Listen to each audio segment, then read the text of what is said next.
The sound you hear is what some experts claim to be a Bigfoot scream. Recorded in the state of Washington by a group of campers in 1971, it is regarded as the highest quality audio of the creature ever captured.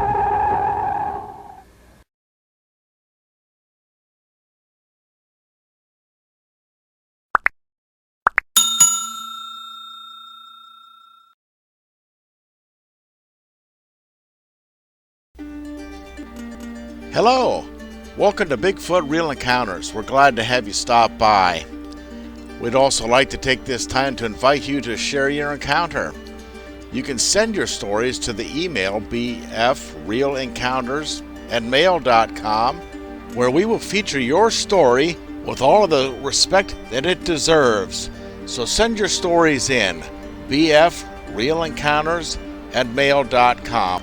We look forward to hearing from you and your great stories soon.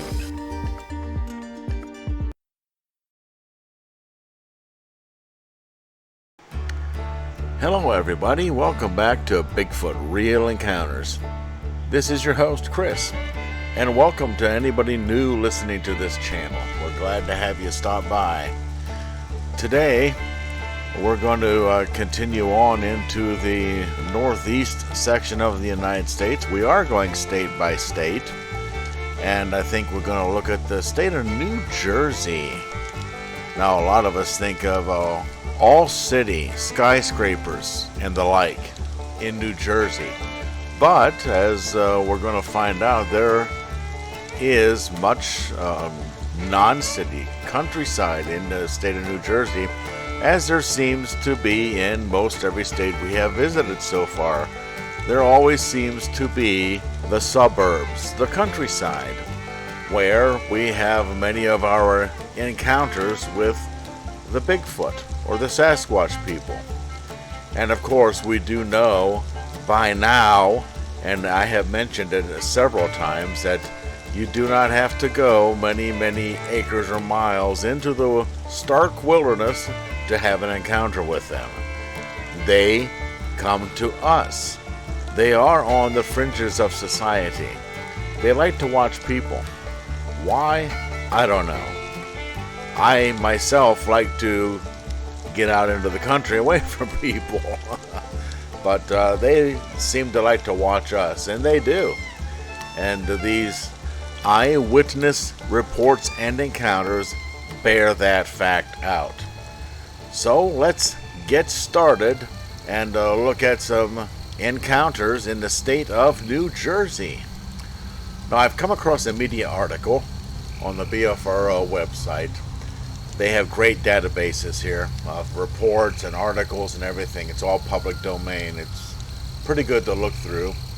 And until I start getting people comfortable with me narrating their story and sending in email encounters to bfrealencounters@mail.com, I'm going to narrate encounters that we do have available to us. Now, this here is entitled "Wantage Family in Terror of Odd Creature for a Week." It was written by Dave Shelton at the New Jersey Herald back on Tuesday, May 17th, 1977. So this is rather old. Wantage, New Jersey. The police say it probably was a hungry bear that terrorized a family last week on Wolf Pit Road. But members of that family who were less than 25 feet away from it say, quote, "It was something else," end quote.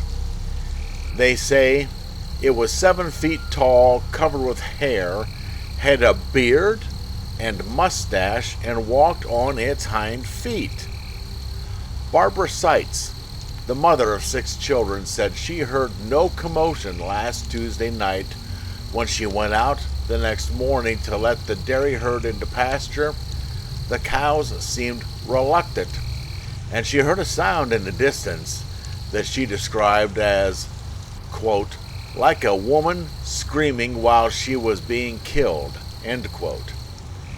As she walked around the barn, she she found a solid wooden garage door torn from its heavy hinges.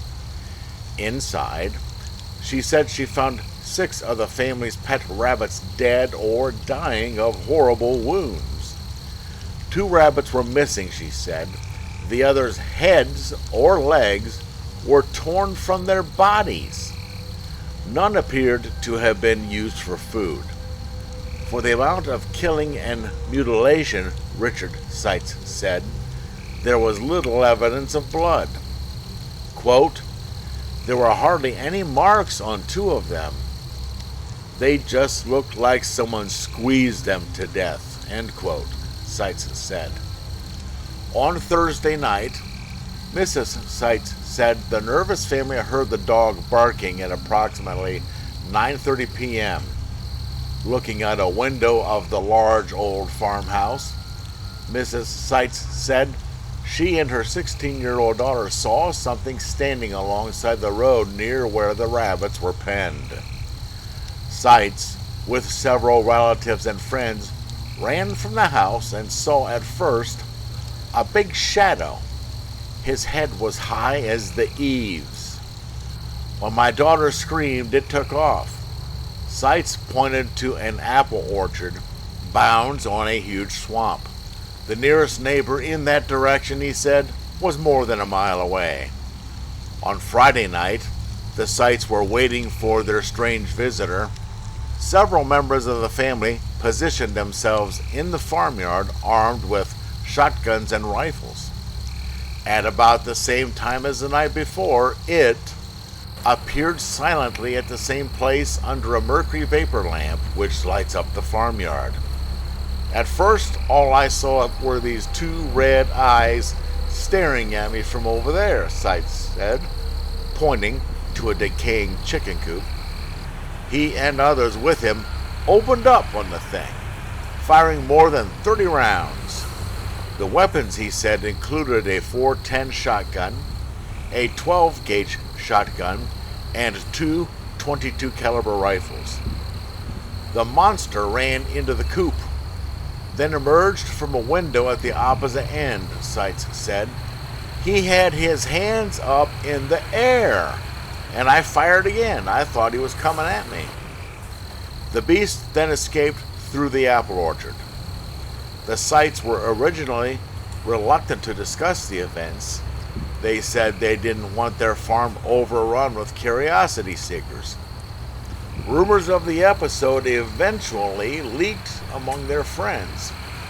The Seitz said they finally decided to talk to reporters because the state police aren't doing anything about it. We're scared.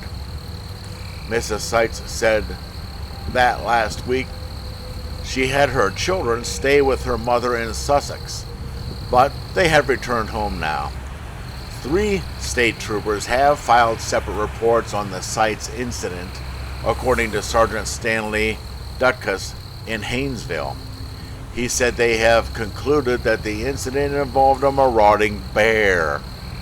An official of the Society for the Investigation of the Unexplained, SITU, in Columbia, said he will look into the report.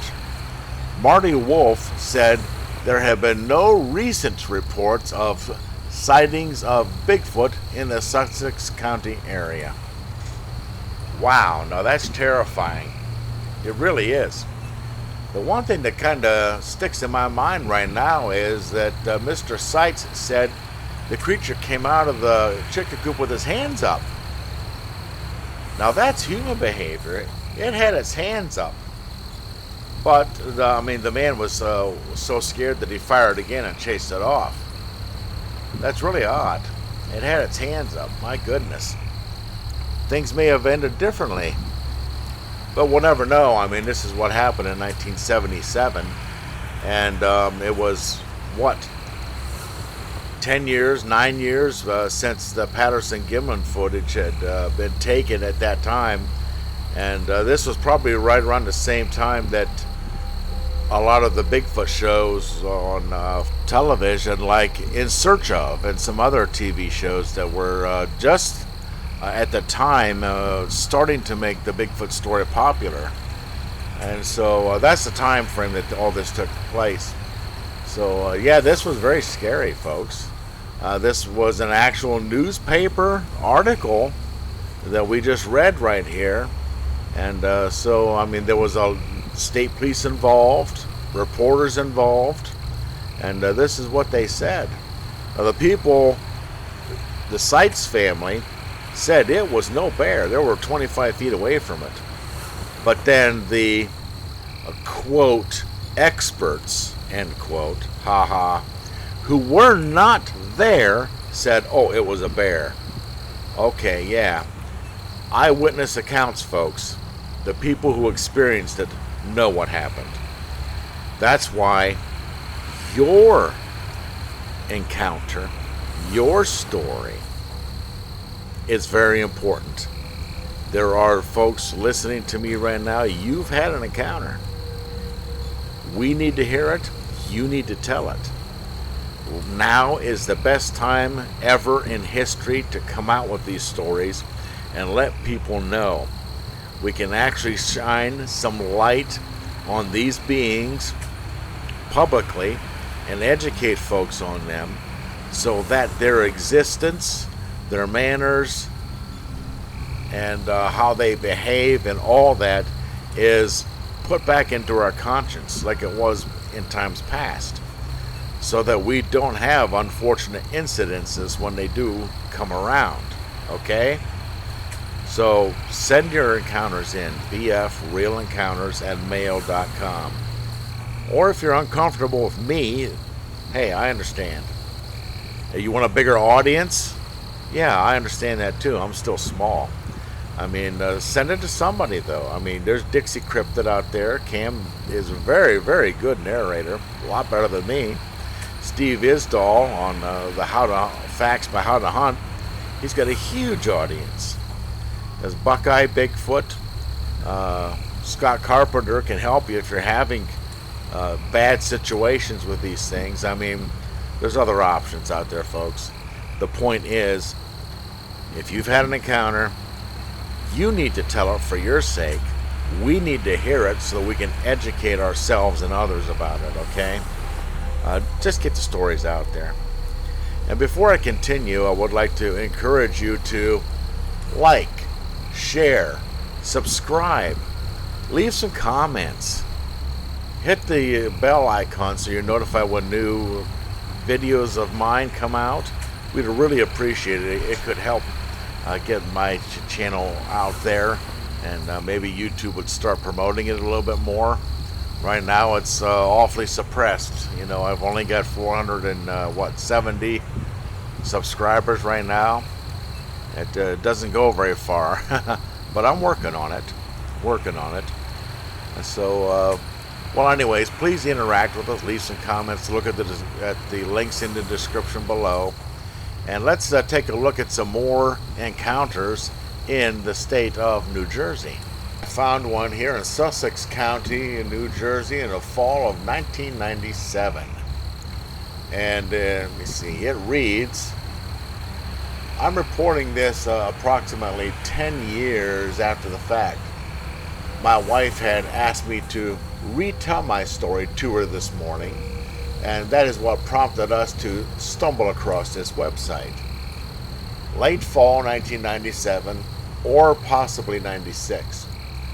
I was coming out of my apartment's laundry facility, which is a separate building, not connected to the actual apartment buildings. I must have heard something because I looked to my right, and there it was, about 20 feet away. The creature was about 5.5 to 6 feet tall. I'd guess it was around 200 pounds. There was no odor, and it made no sound. I saw it as it was rooting through a garbage dumpster. Here we go again with the dumpsters, folks. In a matter of seconds, my brain went through a kind of checklist to try to rationalize what I was seeing. But it was not a bear. It was too slim in relation to its height. It also moved in a way that was very human. It was nighttime, but there was a parking lot light on overhead. I could see hair that was brown and about 4 to 7 inches in length. Unfortunately, primitive survival instinct and adrenaline took over. I bolted right toward my apartment, running so fast that I lost my footing as I was going through a dip in the terrain. I landed arms first and slid across a gravel-covered road. Ouch, that has to hurt. And I'm going to interrupt myself here. I dropped the motorcycle on gravel at about 5 miles an hour, and I tore myself up, so I can imagine what he went through. My goodness. Anyway, as I got to my feet, I looked over my shoulder to see that it too had run and was about 200 feet from where we had met. I'm certain it was not an animal that is commonly known to people. It was humanoid in appearance and movement. The way it stopped what it was doing, turned its head and looked at me was freaky. Because of shadows, I couldn't get a look at its face. The incident did not change my life or anything. I hardly ever think about it, unless I look at my elbow. I scraped it really bad when I fell running. I have a scar to this day. When I first told this story to my wife, she was very taken aback because she knows that I'm a very rational and analytic person. Well, I don't blame you for taking off and running. I mean, adrenaline, that fight or flight thing kind of catches us all. And these type of encounters are scary. Let's face it. Okay, let's see if we have time for another. I think we have time for another one here. And once again, I would like to state, as I have in the last couple of videos, as I'm reading these encounters off of the BFRO website, if this happens to be your encounter that you placed on the BFRO website, and you're hearing this, I would love to hear from you. I would love to know if you have anything additional to add to this. We'll revisit the story. And, something else. If you would like to submit an encounter, maybe you would like to tell the encounter yourself. I've never done that on this channel, but I'm open to it. We can work out logistics. Maybe you can send in your own recorded audio file or video file from your phone. I mean, people are into making TikTok videos or whatever. I mean, sure, you could pick up your phone and tell us what your encounter was. I mean, I'm open to all sorts of things to get these encounters out to the public. And you need to tell yours. I mean, if you feel fine doing something like that, go right ahead. But if not, I mean, I'm fine reading these things. I have a lot of time on my hands, and I can read stories, so I'm fine doing it. But yeah, if I'm reading your submitted encounter, let me know. I'd be glad to hear from you, and be glad to add any additional things that you'd like to put out there. All right. Now this next encounter that I've discovered here is from Burlington County, New Jersey, and it's from the year 2005 in December. And now this one states, this sighting happened when me and my girlfriend were driving on one of the dirt trails off Route 72. We had just gotten off the trail and I wanted to stop for a second. After being stopped for a few minutes, I looked up and noticed my girlfriend looked like she had just seen a ghost. She said she just saw something tall and light brown walk across the road we were on. So I said it was probably just a deer or something.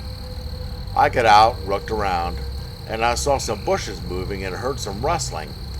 As soon as I turned my head, I saw this face of an animal about 6 feet high looking straight at me through this big pile of brush. The face itself was black, but the hair was a dark sandy to light brown color. It looked like the face of an ape. The hair on the top of the head was somewhat long. After looking at it for a few seconds, I shook my head to see if I had seen what I thought I had. While I was doing so, it had run away. I saw it running for a second, but then I turned back to my car and got in. Once I was in, I asked her what she thought she saw. She said that it was the same thing she had seen when we went camping 6 months prior to this. We went camping near Tuckerton, but we had taken a detour to Apple Pie Hill. There's a ranger lookout tower there, so we went to the top, and she looked down and said, "What the heck is that?" I pointed my flashlight in the direction but didn't see anything. She said she saw something running in front of the tower, and it looked like the same thing she had seen. But once I had gotten back into the car, I looked around for it again but didn't see it. So I put my window down and started driving. I could hear something running toward the car, so I stopped and turned off my car again. I still heard something coming my way. It sounded like a human or something running on 2 feet, as opposed to an animal on 4 feet galloping through the woods. After a few minutes of listening, she was getting nervous, so I turned around and headed home. Wow, isn't that something? I mean, here's some people. This lady had seen something earlier, and now they're in a little bit of a different area, and she thinks that she is seeing the same thing. Now, what we have learned from eyewitness accounts, that people tend to run into the same creature more than once. Now, what I'm thinking is maybe the creature knew they were in the area and was watching them a second time. This is not out of the realm of possibility, folks. Just something I happened to notice as I was reading this encounter. And maybe we can learn from these things. It's a possibility. I'm not saying that's what happened, but it certainly is a possibility. Especially learning and gleaning little bits of information from other stories, from other encounters, even from other channels, and that we have heard from other people telling what has happened to them, where they have had the same creature encounter them on numerous occasions. So as we listen to and read different and more encounters from different people, different states, different periods of time, we start noticing patterns. Maybe this is a pattern that we have just discovered here. I'm actually glad we stumbled across this encounter. Well, I guess that's going to be it for today. Like, share, subscribe, leave some comments, and look at the links in the description below. We will see you in the next one.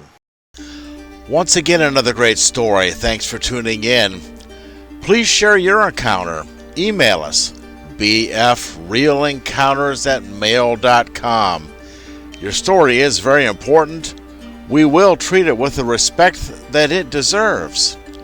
Also, be sure to smash the like button, share, and subscribe. Thanks once again. We look forward to hearing from you soon. Watch out for our next video. Maybe we'll feature yours. Have a great day.